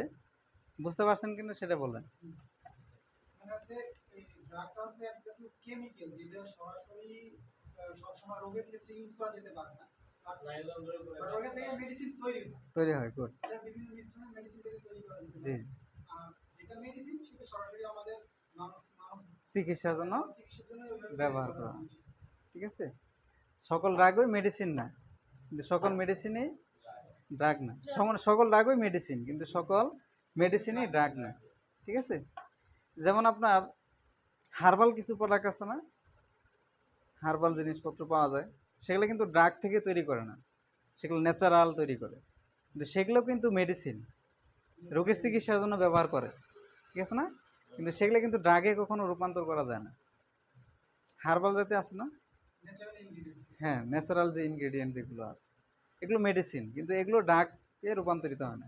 কিন্তু কিছু কিছু ড্রাগ আছে সেখান থেকে মেডিসিনে রূপান্তরিত করা যায়। যেমন অ্যাসিটামিনোফেন, এটা হলো একটা রাসায়নিক পদার্থ, এটাকে ভেঙে বিশ্লেষণ করে এখান থেকে প্যারাসিটামল তৈরি করা হয়, ঠিক আছে। এজন্য অ্যাসিটামিনোফেনটা হলো একটা ড্রাগ, কিন্তু এটাকে ভেঙে একটা কোয়ান্টিটি মেনটেন করে, একটা ফার্মাকোপিয়া আছে, এটা মেনটেন করে এই প্যারাসিটামলটা তৈরি করা হয়। আর এই প্যারাসিটামল যখন তৈরি করা হয়, এটার চিকিৎসার জন্য ব্যবহার করা হয়। এটা হলো ব্যথা এবং জ্বরের জন্য, বুঝতে পারছেন। যতক্ষণ পর্যন্ত প্যারাসিটামল তৈরি করা না যাবে ততক্ষণ পর্যন্ত এই ওষুধটা খাওয়া যাবে না, কারণ এটা হচ্ছে হ্যাঁ মানবদেহে ব্যবহার করার উপযোগী না, বুঝতে পারছেন। যেমন এটা জ্বরের জন্য কাজ করে, এটা শরীরের ব্যথা তো স্যার কমায় না। ব্যথা কমায়, mild and moderate pain, mild and moderate pain, severe ব্যথা কমাবে না, মাইল্ড অ্যান্ড মডারেট পেইনটে আমাদের এই প্যারাসিটামলটা কাজ করে, ঠিক আছে। তাছাড়া শরীরে যদি টেম্পারেচার অধিক হয় তখন সেই টেম্পারেচারটাকেও কমায়। এটার একটা নেচার হলো পেইনে কাজ করে, আর হলো অ্যান্টিপাইরেটিক ড্রাগ হিসেবে কাজ করে, জ্বর কমানোর জন্য এটা কাজ করে থাকে, ঠিক আছে। তাহলে অ্যাসিটামিনোফেন এটা হলো কাঁচামাল, মনে করেন এটা হচ্ছে একটা ড্রাগ। আর প্যারাসিটামল এটা বিভিন্ন মানে হলো ফার্মাকোপিয়ার মাধ্যমে, ফার্মাকোপিয়া হচ্ছে এটা একটা পুস্তক বা এটা একটা বই, ঠিক আছে। ফার্মাকোপিয়া কাকে বলে? ফার্মাকোপিয়া হলো একটা পুস্তক বা একটা বই, যে বইয়ের মাধ্যমে ওষুধ তৈরি করা হয়, ঠিক আছে। যে বই ফলো করে ওষুধ তৈরি করা হয় এটাকে ফার্মাকোপিয়া বলে। ফার্মাকোপিয়ার মধ্যে আসলে বাংলাদেশ ব্রিটিশ ফার্মাকোপিয়া যেটা বিপি, ঠিক আছে, ইন্ডিয়ান ফার্মাকোপিয়া আইপি, ঠিক আছে, INN, ঠিক আছে। আর এটা ছিল USP, United states of pharmacopoeia, ঠিক আছে। এগুলো হচ্ছে বই, মনে করেন ফার্মাকোপিয়া ওষুধ তৈরি করার কিছু বইয়ের নাম। ব্রিটিশ ফার্মাকোপিয়া এটা বাংলাদেশে চলে ব্রিটিশ আমলে, ঠিক আছে। ব্রিটিশরা এই ওষুধ তৈরি করার জন্য এই বইটা তৈরি করে গেছিল, বুঝতে পারছেন। এবং ওইটার যে নির্দেশনা, ওইটার যে কারিকুলাম, সেই অনুযায়ী বাংলাদেশে যত ফার্মাসিউটিক্যালস কোম্পানি আছে তারা এই ওষুধগুলো তৈরি করে, ঠিক আছে। ইন্ডিয়ান ফার্মাকোপিয়া মানে হলো এটা ইন্ডিয়ানে যারা আছে ইন্ডিয়ান, তারা এই ফার্মাকোপিয়া অনুসারে ওষুধ, বাংলাদেশের কিছু কিছু কোম্পানি আছে তারা ইন্ডিয়ান ফার্মাকোপিয়ার রুলস ফলো করে বাংলাদেশে ওষুধ তৈরি করে, ঠিক আছে। এটা মানে হলো এই যে রুলগুলো আছে, যে কেউ মনে করেন বাংলাদেশ, ইন্ডিয়া, জাপান, মানে সারা বিশ্বের যে কোনো মানুষই কোম্পানি ওষুধ তৈরি করতে পারে, কিন্তু সে কোন বইটা ফলো করছে সেটা লিখতে হবে, ঠিক আছে। হ্যাঁ, মনে করেন ওষুধের গায়ে এরকম লেখা থাকে, যেমন ট্যাবলেট নাপা 500 মিলিগ্রাম বিপি, ঠিক আছে, এটা লেখা আছে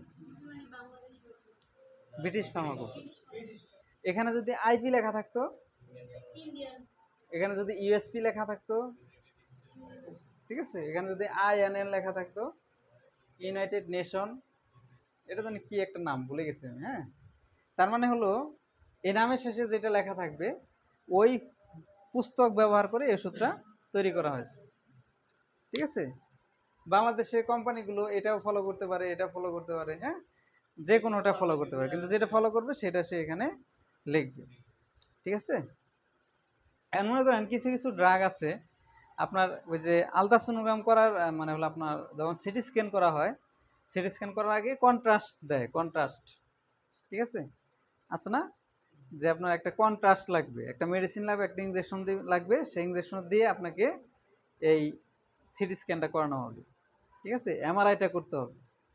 এই কন্ট্রাস্ট যেটা দেওয়া হয় এটাই হলো একটা ড্রাগ, মানে ওই ইঞ্জেকশনটা যে ডাক্তার দিয়ে দেওয়া হয় ওই ডাক্তার কাজই হলো কি করা, আপনার এই সিটি স্ক্যানটা বা এই এমআরআইটা যেন স্পষ্ট হয়, ঠিক আছে, আপনার ডায়াগনোসিস করাটা যেন সুবিধা হয়, এটার জন্য ওই কন্ট্রাস্টটা দেওয়া হয়, ঠিক আছে।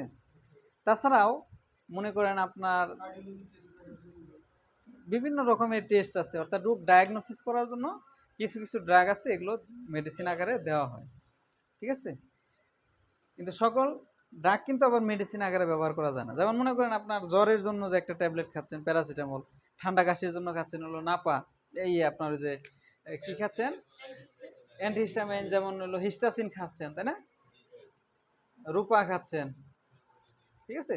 এই রূপা হলো রূপাটিডিন গ্রুপের, রূপাটিডিন, ঠিক আছে, রূপাটিডিন গ্রুপের নাম হলো রূপা 10 মিলিগ্রাম, ঠিক আছে। আচ্ছা, এখন এই যে রূপাটিডিন বা রূপা এগুলো হচ্ছে মেডিসিন, ঠিক আছে, কিন্তু রূপাটিডিন হাইড্রোক্লোরাইড যেটা, এটা হচ্ছে আপনার এই যে ড্রাগ, বুঝতে পারছেন এরকম। তাহলে এখন এই যে ড্রাগ এবং মেডিসিনের মধ্যে আমরা পার্থক্য বুঝলাম কিনা, ঠিক আছে। ড্রাগটা সরাসরি রোগের চিকিৎসার জন্য ব্যবহার করা যায় না, মেডিসিনটা সরাসরি রোগের চিকিৎসার জন্য ব্যবহার করা যায়, ঠিক আছে। এখন এই যে একটা লেভেল আছে দেখেন, এই লেভেলের ভিতরে এখানে একটা ড্রাগের মানে হলো একটা মেডিসিনের অনেকগুলো লেভেল থাকে, এখানে কয়েকটা লেভেল আছে, ঠিক আছে। এই লেভেলগুলোর মধ্যে কি কি, এখানে কি কি আছে,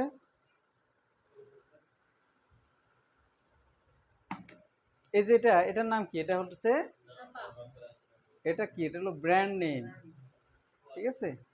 এটা হচ্ছে কি ওষুধের স্ট্রেংথ বা কোয়ান্টিটি, ঠিক আছে, ঠিক আছে। এটা কি ফার্মাকোপিয়া, ঠিক আছে। এটা কি ফর্মে আছে, হ্যাঁ এটা হলো ফর্ম, সে কোন ফর্মে আছে, ট্যাবলেট আছে না ইনজেকশন আছে না সিরাপ আছে, ঠিক আছে। তারপর এটা নিচে একটা ছোট করে নাম লেখা থাকবে, সেটা কি প্যারাসিটামল, ঠিক আছে। এটা হচ্ছে আমাদের জেনেরিক নেম। তাহলে একটা ওষুধ বা একটা মেডিসিন যখন আপনি নেবেন তার এই জিনিসগুলো খেয়াল রাখতে হবে, ঠিক আছে। একটা হলো ব্র্যান্ড নেম, তারপরে হলো কোয়ান্টিটি কত পরিমাণে আছে, ঠিক আছে, এখানে 500 থাকতে পারে, 250 থাকতে পারে, 120 মিলিগ্রামও থাকতে পারে।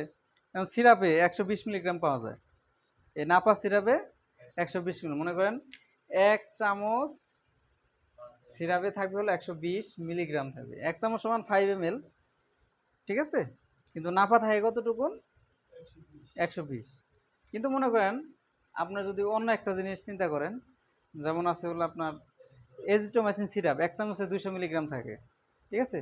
তাহলে নাপা আছে হলো 1 চামচে কত 120, এজিথ্রোমাইসিন এটা আছে হলো 1 চামচে 200 মিলিগ্রাম, সেফিক্সিম এটা আছে হলো 1 চামচে 200 মিলিগ্রাম, এটাও 200 মিলিগ্রাম থাকে, ঠিক আছে। তাহলে দেখেন 1 চামচ সমান 5 ml, ঠিক আছে, 1 চামচ সমান কত 5 ml। এই 5 ml ওষুধের ভিতরে নাপা পাওয়া যায় 120, এজিথ্রোমাইসিন পাওয়া যায় 200, সেফিক্সিম পাওয়া যায় 200, ঠিক আছে। অর্থাৎ তার পরিমাণটা এক, কিন্তু ওষুধের কোয়ান্টিটিটা ভিন্ন থাকে, ঠিক আছে, ওষুধের কোয়ান্টিটিটা গ্রেডিয়েন্টটা সিরাপের ক্ষেত্রে হ্যাঁ ভিন্ন থাকে। তো আপনার ওই সিরাপটা বা যে জিনিসটা নেন, যে ওষুধটা নেন, সেই ওষুধটা নেওয়ার আগে আপনার এই জিনিসগুলো খেয়াল রাখতে হবে যে এগুলো ঠিক আছে কিনা। স্যার এটা কি ফার্মাকোলজি লেখছে? Pharmacopoeia, pharmacopoeia pharmacopoeia, PIA, pharmacopoeia. ঠিক আছে, ফার্মাকোপিয়া কাকে বলে? ফার্মাকোপিয়া হলো একটা পুস্তক, যে পুস্তকের মাধ্যমে ওষুধ প্রস্তুত করা হয়, এটাকে ফার্মাকোপিয়া বলে। ঠিক আছে, আর ফার্মাকোপিয়া উল্লেখযোগ্য কয়েকটা ফার্মাকোপিয়ার নাম কি? হ্যাঁ, British pharmacopoeia, Indian pharmacopoeia, United states of pharmacopoeia, INN, ঠিক আছে, ওয়ার্ল্ড হেলথ ফার্মাকোপিয়া আছে, একটা আছে হোপ যেটাকে বলা হয়। ঠিক আছে, এরকম অনেকগুলো ফার্মাকোপিয়া আছে, নেটে সার্চ দেবেন এরকম বইগুলোর নাম পাবেন। ঠিক আছে, তাহলে একটা মেডিসিনের কি কি জিনিস থাকে, সেটা হচ্ছে প্রথমে থাকে কি ফর্ম, সেই ওষুধটা কোন ফর্মে আছে, ট্যাবলেট, সিরাপ, ক্যাপসুল, অয়েনমেন্ট। ঠিক আছে, তারপরে এই ওষুধটা কী নামে আছে সেটা হলো ব্র্যান্ড নেম। ঠিক আছে, এটা থাকতে হবে। তারপরে সেই ওষুধটার কী থাকতে হবে, একটা জেনেরিক নেম থাকতে হবে। সেই ওষুধটার কোয়ান্টিটি থাকতে হবে, এবং সেই ওষুধটা কোন ফার্মাকোপিয়া থেকে তৈরি করতে হয়েছে এটা থাকতে হবে। ঠিক আছে, তাহলে একটা ওষুধ কেনার সময় আমাদের এই জিনিসগুলো খেয়াল করতে হবে। বুঝতে পারছেন? আচ্ছা, তারপরে আমরা যাচ্ছি হলো, তাহলে ড্রাগ এবং মেডিসিনের মধ্যে পার্থক্য দেখলাম, ড্রাগ এবং মেডিসিন কাকে বলে সেটাও দেখলাম। পরীক্ষায় কিন্তু এগুলো আসবে, বুঝছেন? ড্রাগ কাকে বলে, মেডিসিন কাকে বলে, ড্রাগ মেডিসিনের মধ্যে পার্থক্য কী, ফার্মাকোপিয়া কাকে বলে, ফার্মাকোপিয়া ট্যাব যে লেখছে না ট্যাব ফ্রম মানে ট্যাপ, হ্যাঁ এটা হলো সংক্ষিপ্ত ফর্ম, ফ্রম সংক্ষিপ্ত। আমাদের এর অনেকগুলো সংক্ষিপ্ত ফর্ম আছে। ঠিক আছে, সংক্ষিপ্ত ফর্ম আছে। ঠিক আছে, যেমন আমরা যখন প্রেসক্রিপশন করি, ঠিক আছে, RX লিখি, তাই না? এটার মূল মিনিংটা আজকে তো বাইরে যাচ্ছে RX মানে হলো চিকিৎসা বা ট্রিটমেন্ট, এটা একটা ল্যাটিন শব্দ, ল্যাটিন ওয়ার্ড থেকে এটা আসছে। এটা তো স্যার এটা ডিসপ্লে কেউ দিতে পারে না স্যার। কেউ বলতেছে রুটিন এক্সামিনেশন, আবার কারণ বলতেছে এটা ফার্মাসিস্টের জন্য একটা না, এটা এই নির্দেশনা দেওয়াটা মানে হলো এটা একটা ট্রিটমেন্টকে নির্দেশনা করে, চিকিৎসা দেওয়াকে বোঝায়। ঠিক আছে, আচ্ছা, তারপরে একটা আছে হলো কি ট্যাবলেট, এটা সংক্ষেপে লেখা হলো ট্যাব। তারপরে আছে হলো কি ক্যাপসুল, এটা সংক্ষেপে লেখা হলো ক্যাপ। ঠিক আছে, তারপরে আছে হলো ইনজেকশন,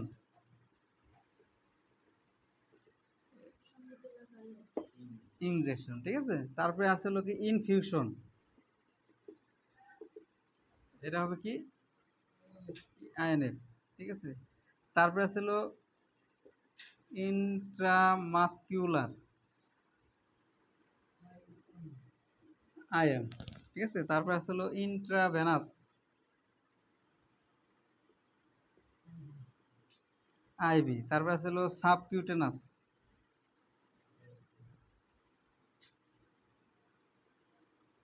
SC। Ointment, went. ঠিক আছে, এইভাবে থাকে অয়েনমেন্ট। তারপরে আছে হলো আপনার সিরাপ, SYRUP, সিরাপ, এখানে SUP। ঠিক আছে, তারপরে আছে হলো মনে করেন CC, মনে করেন সিপ কমপ্লেন, কমপ্লেন, এটাকে সংক্ষেপে লেখা হলো CC। One one examination,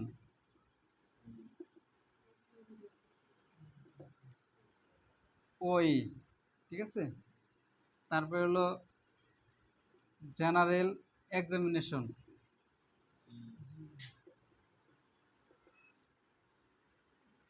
GE। তারপরে আছে আপনার ব্লাড প্রেশার, BP। ঠিক আছে, তারপরে হলো টেম্পারেচার,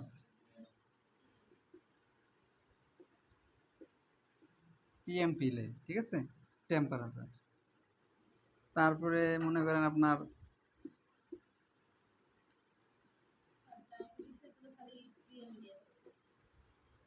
অ্যাডভাইস, এডিবি, ঠিক আছে, অ্যাডভাইস। হ্যাঁ, ডায়াবেটিস, ডিএম। ডিএম মানে হলো কি, diabetes. Hypertension, H TN, hypertension, ঠিক আছে। আরও অনেক আছে, এটা হলো সংক্ষিপ্ত জিনিস। তাহলে ট্যাবলেট, ক্যাপসুল, ইনজেকশন, ইনফিউশন, ঠিক আছে, এগুলো সংক্ষিপ্ত ফর্ম হচ্ছে এগুলো, বুঝতে পারছেন। ইনজেকশন কি, ইনজেকশন মানে হলো ইনজেকশন আকারে আমরা যেগুলো দিই, ঠিক আছে, এটা আইএনজি লেখা থাকে।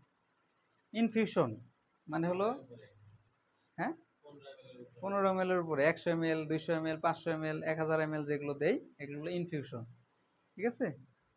ইন্টারমাসকুলার মানে আইএম, মাংসে ইনজেকশন। ইন্টারভেনাস মানে হলো ভেন ইনজেকশন। সাবকিউটেনাস মানে হলো চামড়ার নিচে ইনফেকশন। অয়েনমেন্ট মানে হলো ক্রিম, ঠিক আছে। অয়েনমেন্ট যেটা হলো এটা এক ধরনের ত্বকে লাগানোর জন্য দেওয়া। সাবকিউটেনাস চামড়ার নিচে। সিরাপ, সিরাপ, ঠিক আছে, সিরাপ। আর হলো সাসপেনশন, সিরাপ অবলিক সাসপেনশন একই জিনিস, সাসপেনশন, সাসপেনশন অ্যান্ড সিরাপ। সিরাপটা হচ্ছে একটা চিনির ঘনত্ব থাকে, চিনির মিশ্রণ থাকে এই ওষুধের সাথে। আর সাসপেনশন এটা আসলে বানায় নিতে হয়, ঠিক আছে, সাসপেনশনটা, হ্যাঁ, পাউডার আগে থাকে। মনে করেন আপনার একটা সাসপেনশন আছে সেফিক্সিমের, যেটা 35 ml মানে হলো 35 ml পানির সাথে ওই পাউডারটা মিক্স করে গরম পানির সাথে, হালকা গরম পানির সাথে মিক্স করে জাগাইতে হয়, পরে এটা সিরাপে পরিণত হয়। কিন্তু আগে কি ছিল, সাসপেনশন ছিল, ঠিক আছে। অর্থাৎ পাউডারের সাথে পানি মিক্স করে এটাকে সিরাপ তৈরি করতে হয়, ঠিক আছে। আর সিরাপটা হচ্ছে এটা একটা চিনির মিশ্রণ থাকে, এটা পুরোটাই লিকুইড থাকে, ঠিক আছে, এটা হলো সিরাপ। প্যারাসিটামল সিরাপ, ঠিক আছে। সিরাপগুলো মিষ্টি হয়, সাসপেনশনটা ওইরকম মিষ্টি হয় না, ঠিক আছে। হ্যাঁ, আর হলো চিপ কমপ্লেন মানে হলো রোগীর কী কী সমস্যা। ওয়ান এক্সামিনেশন মানে রোগীর এই যে চোখে অ্যানিমিয়া দেখা, তারপরে তার পালস দেখা, তার রেসপিরেশন রেট দেখা, ঠিক আছে।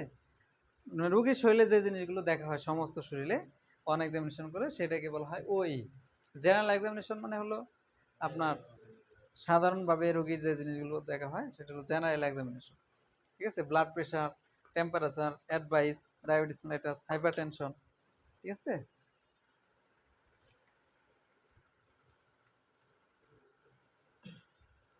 আচ্ছা, তারপরে আমরা আরেকটা জিনিস পড়ি, সেটা হলো root of drug administration. Root of drug administration কাকে বলে এবং রুট অফ ড্রাগ অ্যাডমিনিস্ট্রেশনের ক্লাসিফিকেশন।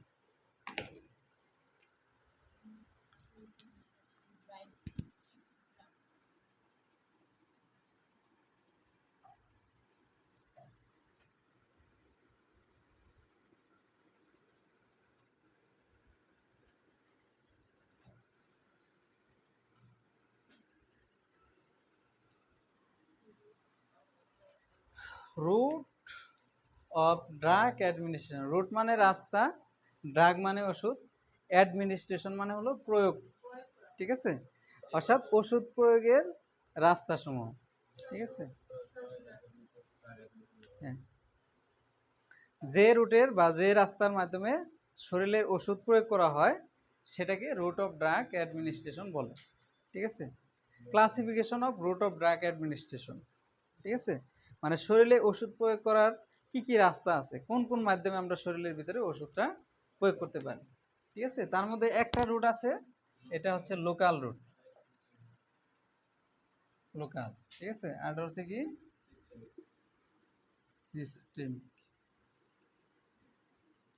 লোকাল রুটের মধ্যে আছে হলো আপনার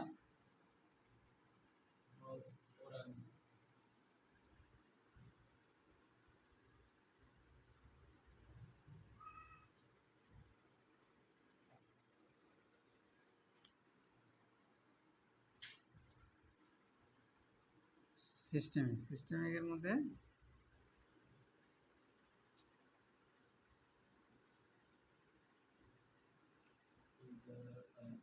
ইন্টেরাল পার ইন্টেরাল। ইন্টেরালের মধ্যে আছে হলো ওরাল,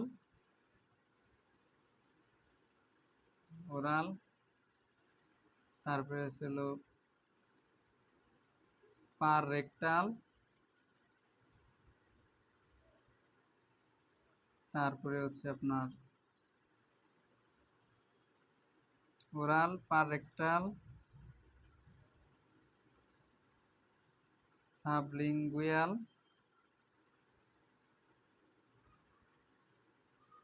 তারপরে হচ্ছে আপনার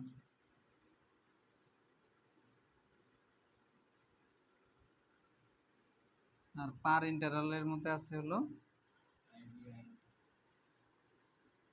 আইভি, আইএম, এসসি, আইডি,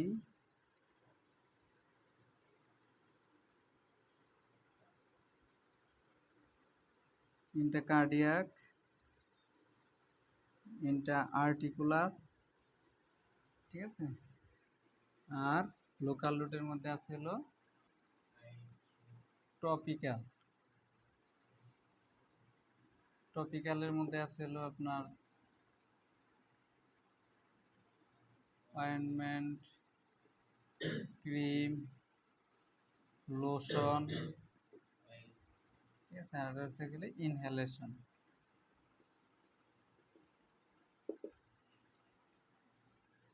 হলো ইনহেলেশন মানে হলো নাকের ভিতর দিয়ে,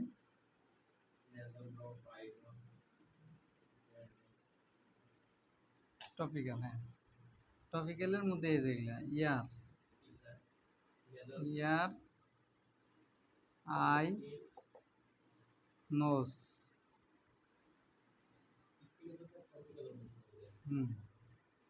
তারপরে হলো স্কিন,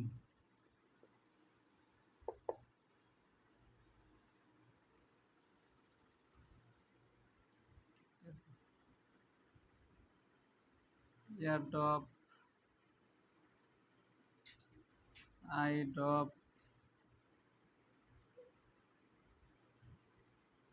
স্প্রে, স্কিনে হলো অয়েন্টমেন্ট,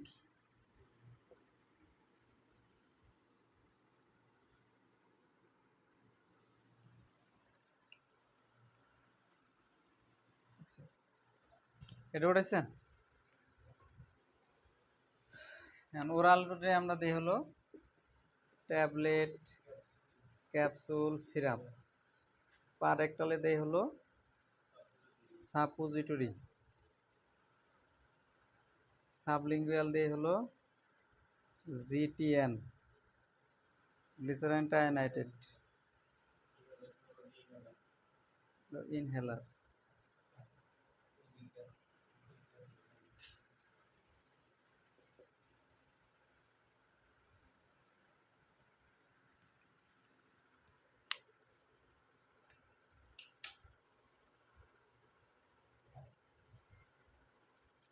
এটা খুবই গুরুত্বপূর্ণ, ঠিক আছে। রুট অফ ড্রাগ অ্যাডমিনিস্ট্রেশনের এটা খুবই গুরুত্বপূর্ণ। হ্যাঁ, ট্যাবলেট, ক্যাপসুল, সিরাপ এগুলো আমরা মুখে খাওয়াই, ঠিক আছে। পার রেক্টাল, পার রেক্টাল, ওরাল মানে হলো মুখ। আচ্ছা শুরু থেকে বলি, মানে রুট অফ ড্রাগ অ্যাডমিনিস্ট্রেশন হলো দুই ভাগে বিভক্ত, একটা হলো লোকাল আর একটা হলো সিস্টেম। লোকাল মানে হলো স্থানিক প্রয়োগ। কারণ আপনার দেখা গেলো যে কানের সমস্যা, তাহলে কানের ওষুধ কানের ভিতর দিয়ে দিলে কানের সমস্যাটা ভালো হবে। যেমন কান পচা, কানের ভিতরে চুলকানি, ঠিক আছে, কানের ভিতরে ব্যথা, কিছু লোকাল জিনিস আছে, অ্যাড্রপ আছে, এগুলো কানের ভিতরে দিলে ওখানে দেখা গেলো যে কানের ওষুধটা ভালো হয়ে গেলো। চোখের সমস্যা, যেমন চোখ ওঠা, চোখ লাল হয়ে যাওয়া, চোখে ব্যথা করা, ঠিক আছে, এগুলো চোখের ভিতরে সরাসরি ওষুধটা দিয়ে দেওয়া যাচ্ছে। মানে হলো টপিক্যাল মানে হলো এটা হলো স্থানিকের ভিতরে, মানে টপিক্যাল মানে যেটা বাহির থেকে ওষুধ প্রয়োগ করা যাচ্ছে, ঠিক আছে। যেমন চোখে, নাকে এবং কানে এগুলো বাহির থেকে ওষুধ প্রয়োগ করা যায় সরাসরি, এবং সরাসরি ওষুধ প্রয়োগ করাটাই এটার জন্য ভালো, ঠিক আছে। ত্বকের যে কোনো সমস্যা, ডার্মাটোলজিক্যাল যে প্রবলেমগুলো হয়, ঠিক আছে, অয়েনমেন্ট দেওয়া হয়, ক্রিম দেওয়া হয়। তাহলে এই যে রুটগুলো আছে, ত্বকে যে ওষুধগুলো আমরা দেই সেগুলো হলো কি অয়েনমেন্ট এবং ক্রিম, এগুলো হলো টপিক্যাল। নাকের ভিতরে আমরা কি দেই, নাক বন্ধ হয়ে গেলে স্প্রে দেই, নেসাল স্প্রে, নেসো নেসো নেসাল স্প্রে, ঠিক আছে। সেটা হলো জাইলোমিটাজোলিন স্প্রে, যেটা নাকটাকে আমাদের খোলা রাখে। তারপরে চোখের সমস্যা হলে আমরা ইয়ার ড্রপ দিই, আই ড্রপ দিই, আপনার চুলকানির জন্য অ্যান্টিবায়োটিক ড্রপ দিই, কানের মধ্যেও এগুলো দিই। এখন মনে করেন আপনার সমস্যাটা হলো ভিতরে, সমস্যা কোথায়, ভিতরে। ভিতরের সমস্যার জন্য আপনি তো বাইরে থেকে ওষুধ প্রয়োগ করতে পারতেছেন না, সরাসরি ওই জায়গায় দিতে পারতেছেন না। আপনার সমস্যা হলো লিভারের ভিতরে। এমনকি শরীরের এখানে ছিদ্র করে রেখে লিভারের ওষুধ ঢুকাই দিতে পারবেন না। তাহলে ওই শরীরের ভিতরে, কিডনিতে, মানে শরীরের ভিতরে যত অর্গান আছে এই অর্গানগুলোর ভিতরে ওষুধ প্রয়োগ করার জন্য আমাদের এই দুইটা রুট ব্যবহার করতে হবে। একটা হলো ইন্টেরাল আর একটা হলো পার ইন্টেরাল। ইন্টেরাল মানে হলো মুখ দিয়ে, ঠিক আছে। ইন্টেরাল মানে কি, মানে ওষুধ দিয়ে, মানে শরীরের ভিতরে ওষুধ প্রয়োগ করার জন্য দুইটা রুট, একটা হলো ইন্টেরাল আর একটা হলো পার ইন্টেরাল। ইন্টেরাল রুটটা হলো, এটার কিছু রাস্তা আছে, যেমন মুখে, পায়ুপথে, ঠিক আছে, জিহ্বার নিচে। জিহ্বার নিচে ওষুধ দিলে সেই ওষুধটা অ্যাবজর্পশন হয়ে আমাদের শরীরের ভিতরে চলে যাবে, মুখে খাইলে ভিতরে চলে যাবে, পায়ুপথের রাস্তা দিয়ে দিলেও সেই ওষুধটা ভিতরে চলে যাবে। তাহলে আমাদের ইন্টেরাল মানে যে রুটগুলো আছে সেই রুটগুলো হলো ওরাল, মুখে খাওয়ার রুট, পা রেক্টাল পায়খানা রাস্তার রুট, সাবলিঙ্গুয়াল জিহ্বার নিচের রুট, ইনহেলেশন শ্বাসনালীর ভিতরে। কারণ কারো সমস্যা অ্যাজমা বা নিউমোনিয়া, সেটা সমস্যা হলো কোথায়, শ্বাসনালীর ভিতরে। তাহলে শ্বাসনালীর ভিতর দিয়ে যদি স্প্রে দেওয়া হয়, ইনহেলার দেওয়া হয়, তাহলে সেই ওষুধটা সরাসরি ওই জায়গাতে চলে যাবে। তাহলে ইন্টেরাল রুটগুলোর মধ্যে আছে হলো এগুলো। পার ইন্টেরাল মানে হলো মুখে বাদে, সাবলিঙ্গুয়াল জিহ্বার নিচে, হ্যাঁ সাবলিঙ্গুয়াল। আর ইনহেলার মানে হলো আপনার নাক দিয়ে, শ্বাসনালীর ভিতর দিয়ে যে ওষুধটা প্রয়োগ করা হয়, ঠিক আছে। এগুলো হলো ইন্টেরাল রুট। ইন্টেরাল রুট ছাড়াও পার ইন্টেরাল মানে হলো আপনি সরাসরি মুখ দিয়েও দিতে যাচ্ছি না, আপনার পায়ুপথেও দিতে যাচ্ছি না, জিহ্বার নিচেও দিতে যাচ্ছি না, শ্বাসনালীতেও দিতে যাচ্ছি না, আমি ওষুধটা দিতে যাচ্ছি হলো ভেইনের ভিতরে, ঠিক আছে। তাহলে সরাসরি আপনার এই রাস্তাগুলো ব্যতীত অন্য পথের ওষুধ প্রয়োগ করার জন্য আমাদের এই রুটটা ব্যস্ত হবে। একটা হলো কি ইন্ট্রাভেনাস, ইন্ট্রাভেনাস মানে হলো ভেইনের ভিতরে, ঠিক আছে, ইন্ট্রামাসকুলার মাংসের ভিতরে, ঠিক আছে। হ্যাঁ, ইন্ট্রামাসকুলার মানে হলো মাংসের ভিতরে, ঠিক আছে। সাবকিউটেনাস এসসি মানে হলো চামড়ার ভিতরে, চামড়ার নিচে, ঠিক আছে, এটা হলো চামড়ার নিচে। আইডি মানে হলো চামড়ার ভিতরে, ঠিক আছে। ইন্ট্রাডার্মাল, ইন্ট্রাকার্ডিয়াক মানে হলো হার্টের ভিতরে ইনজেকশনটা করা হয়, ঠিক আছে। ইন্ট্রা আর্টিকুলার এটা হচ্ছে আপনার জয়েন্টের ভিতরে ইনজেকশনগুলো করা হয়, ঠিক আছে। এগুলো সংক্ষিপ্ত নাম লিখছি এখানে, ফুল মিনিংগুলো আপনাদের মনে রাখতে হবে। আইএম মানে কি, ইন্টারভেনাস, আইএম এসসি, ঠিক আছে, আইডি ইন্টারডার্মাল, ঠিক আছে, আইসি ইন্টারকার্ডিয়াক, আইএ ইন্টার আর্টিকুলার, ঠিক আছে।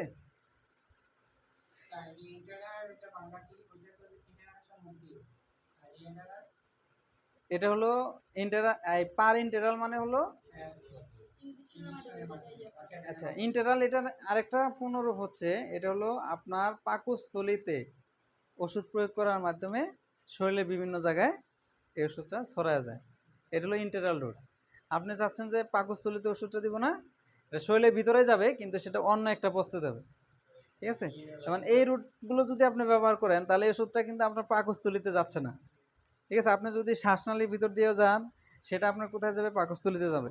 আপনি যদি সাবলিঙ্গুয়াল রুটে দেন জিহ্বার নিচে, সেটাও আপনার পাকস্থলীতে বা ইন্টেস্টাইনে যাবে, ঠিক আছে। পার রেক্টাল দিলেও ইন্টেস্টাইনে যাবে, ওরাল দিলেও ইন্টেস্টাইনে যাবে, ঠিক আছে। এটা হলো ইন্টেরাল। ইন্টেরাল মানে হলো ইন্টেস্টাইনে যে ওষুধগুলো প্রয়োগ করা হয় সেটাকে বলা হয় ইন্টেরাল রুট। রেসপিরেটরি রুটে যাবে কিন্তু সেটাও আপনার ইন্টেরালে যায়, ঠিক আছে, সেটাও ইন্টারনালে যায়, ঠিক আছে, ইন্টেরাল রুটে যায়। কিন্তু এই যে পার ইন্টেরাল যে রুটগুলো আছে এগুলো ইন্টেস্টাইনে যাবে না, কিন্তু ওষুধটা শরীরের ভিতরে প্রবেশ করবে। সেটা আমরা কীভাবে দিতে পারি, আইভিতে দিতে পারি, মাংসে দিতে পারি, চামড়া নিচে দিতে পারি, চামড়ার ভিতরে দিতে পারি, ঠিক আছে। এটা এই ওষুধগুলো ইন্টেস্টাইনে যাবে না, কিন্তু শরীরের ভিতরে কি করবে, রক্তের মাধ্যমে প্রবেশ করবে, ঠিক আছে। এই রুটগুলোতে ওষুধ প্রয়োগ করলে ওষুধের কি হয় আমরা একটু আগে দেখে আসছি, ওষুধের ঘাটতি হয়ে যায়, ঠিক আছে। অর্থাৎ ডাইজেশনে কিছু ওষুধ ঘাটতি হয়, অ্যাবজর্পশনে ঘাটতি হয়, কিন্তু এই রুটে ওষুধ প্রয়োগ করলে ওষুধের কোনো ঘাটতি হবে না। অর্থাৎ যেটুকু ওষুধ প্রয়োগ করবেন সেইটুকু ওষুধই আমাদের শরীরের ভিতরে প্রবেশ করবে। ঠিক আছে। এখন এরপরে যে এটা সেটা হলো এই ওরাল রুটের সুবিধা কি, পার রেক্টাল রুটের সুবিধা কি, সাবলিঙ্গুয়াল রুটের সুবিধা কি, এগুলোর অসুবিধা কি, ঠিক আছে, এগুলো আপনাদের পড়তে হবে। ওরাল রুটের কী কী সুবিধা?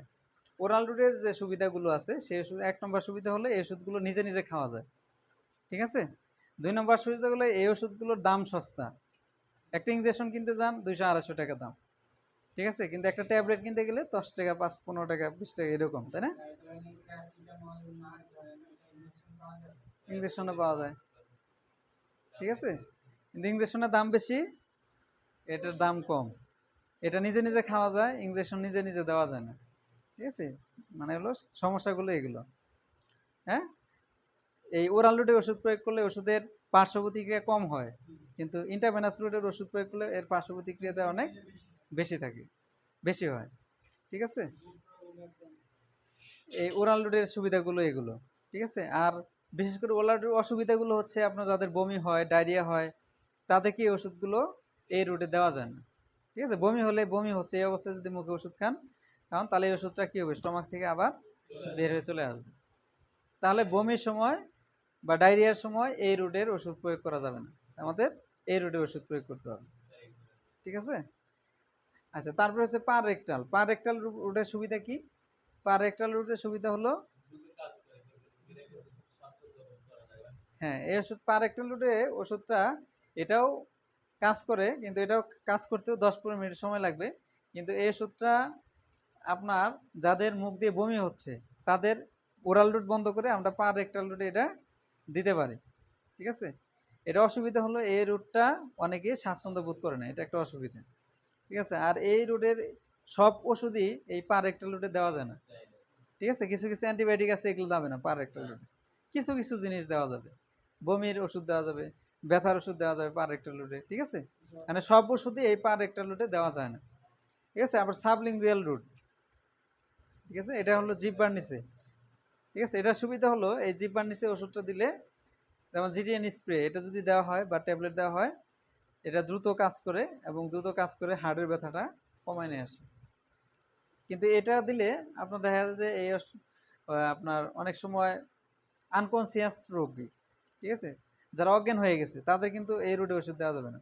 অজ্ঞান যে হয়ে গেছে তার মুখে যদি ওষুধটা দিয়ে দেন, এটা আপনি দিতেই পারবেন না, তার মুখ তো খুলতে পারবেন না এক। দ্বিতীয়ত যদি মুখের ভিতরে দিয়ে দেন, হঠাৎ করে ওষুধটা পেটের ভিতরে চলে যেতে পারে। তাহলে দেখা গেলো যে আনকনসিয়াস রোগীদের জন্য এই রুট ব্যবহার করা যাবে না, ক্ষতি হবে না, ঠিক আছে। জিটিএন এটা গিলেও খাওয়া যায়, আবার জিহ্বার নিচেও দেওয়া যায়, ঠিক আছে। জিহ্বার নিচে গেলে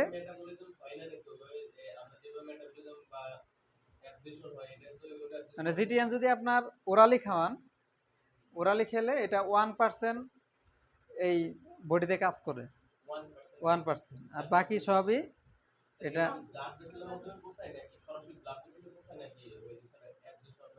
অ্যাবজর্পশন মেটাবলিজম হয়ে তারপরে যায়, ঠিক আছে। আর যদি এটা সাবলিঙ্গুয়াল রুটে দেন তাহলে এটা 99% কাজ করে, ঠিক আছে, 99%,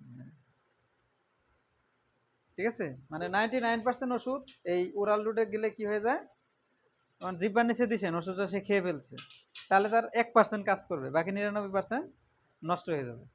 কিন্তু এটা তৈরি করা হয়েছে হলো কিসের জন্য, জিহ্বার নিচে দেওয়ার জন্য। জিহ্বার নিচে দিলে এটা 1% মেটাবলিজমের ধ্বংস হবে, আর বাকি 99% আপনার বডিতে কাজ করবে।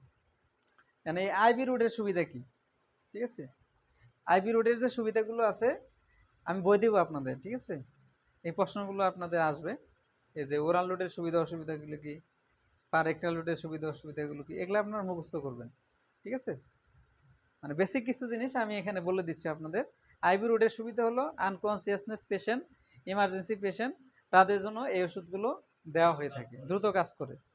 কারো অধিক ব্যথা, অনেক ব্যথা, তাদের দ্রুত ব্যথা কমানোর জন্য আমাদের এই আইভি রুটটা ব্যবহার করতে হবে, ঠিক আছে। যারা আনকনসিয়াসনেস হয়ে গেছে, অজ্ঞান হয়ে গেছে, মুখে খাইতে পারে না, তাদের জন্য এই রুটটা ব্যবহার করতে হয়। যারা অনেক দিন ধরে রোগে ভুগতেছে তাদের ক্ষেত্রে এই আইভি রুটটা ব্যবহার করতে হয়, ঠিক আছে। ইন্টারমাসকুলার রুট, ঠিক আছে, হ্যাঁ, এটা মাংসপথে দিতে হয়, ঠিক আছে। এটা এটা সেম, ঠিক আছে, কিন্তু আইভি রুটের সাথে এই রুটটাতে একটু কম কাজ করে। আইভি রুটের ওষুধ প্রয়োগ করলে আপনার হাইপার সেন্সিটিভিটির হওয়ার চান্স থাকে, রিয়াকশন হয়, অ্যানাফাইলেকটিক রিয়াকশন হয়। কিন্তু এই আইএম রুটে ওষুধ প্রয়োগ করলে কোনো অ্যানাফাইলেকটিক রিয়াকশন হয় না, এবং এই ওষুধটা 5 মিনিট পরে কাজ করে। আইবি তো লাগে রাতে হুম, সেটা দিয়ে দেয়। আর এটা মাংসে দেয়। সাবকিউটেনাস, এটা হলো চামড়ার নিচে শুধুমাত্র ইনসুলিন দেওয়া হয়। ঠিক আছে, ইনসুলিনটা এই সাবকিউটেনাস রুটে দেওয়া হয়। ইন্টারডার্মাল, এখানে বিভিন্ন ধরনের ভ্যাকসিন দেওয়া হয়। ছোটো বাচ্চাদের যেমন ওপিভি ভ্যাকসিন, ঠিক আছে, যেমন তারপরে বিসিজি ভ্যাকসিন, মেজেলস, মামস, রুবেলা, এই সকল ভ্যাকসিনগুলো এই ইন্টারডার্মাল রুটে দেওয়া হয়। আর ইন্টারকার্ডিয়াক, এটা হচ্ছে আপনার হার্টের সমস্যা যাদের, তাদের কিছু হার্টের ইনজেকশন আছে, তাদের ক্ষেত্রে এই রুটটা ব্যবহার করে। আর জয়েন্টের কিছু ওষুধ আছে অর্থোপেডিক্সের, তাদের এই জয়েন্টের ইনফেকশনের জন্য ইন্টারআর্টিকুলার যে ইনজেকশনগুলো আছে এগুলো ব্যবহার করা হয়। ঠিক আছে, তাহলে আপনারা এই পর্যন্ত পড়ে আসবেন। কি কি পড়বেন? ফার্মাকোলজি কাকে বলে, ফার্মাকোলজির শাখাসমূহের নাম, তারপর হলো ড্রাগ কাকে বলে, মেডিসিন কাকে বলে, ড্রাগ এবং মেডিসিনের মধ্যে পার্থক্য, ফার্মাকোপিয়া কাকে বলে, ফার্মাকোপিয়া কয়েকটি ফার্মাকোপিয়া নাম লেখো। ঠিক আছে, তারপরে কি পড়ালাম? রুট অফ ড্রাগ অ্যাডমিনিস্ট্রেশন পড়ালাম, এটার ক্লাসিফিকেশন, তারপরে যে ওরাল রুট, আইভি রুট, এগুলোর কী কী সুবিধা অসুবিধা, এগুলো পড়তে হবে। ফার্মাকোপিয়া তো করে ঠিক আছে। আর সংযুক্ত ফর্ম সংক্ষিপ্ত ফর্মগুলো পড়বেন। ঠিক আছে, সংক্ষিপ্ত ফর্ম আরও কয়েকটা আছে, এগুলো লিখে নেন।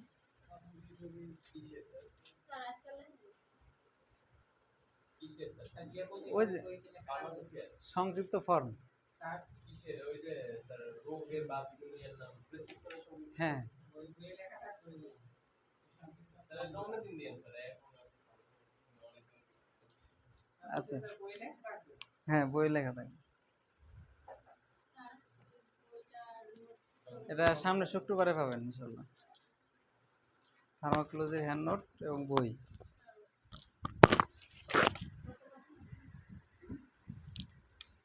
ওটা আমি জানাই দেবো। হ্যাঁ,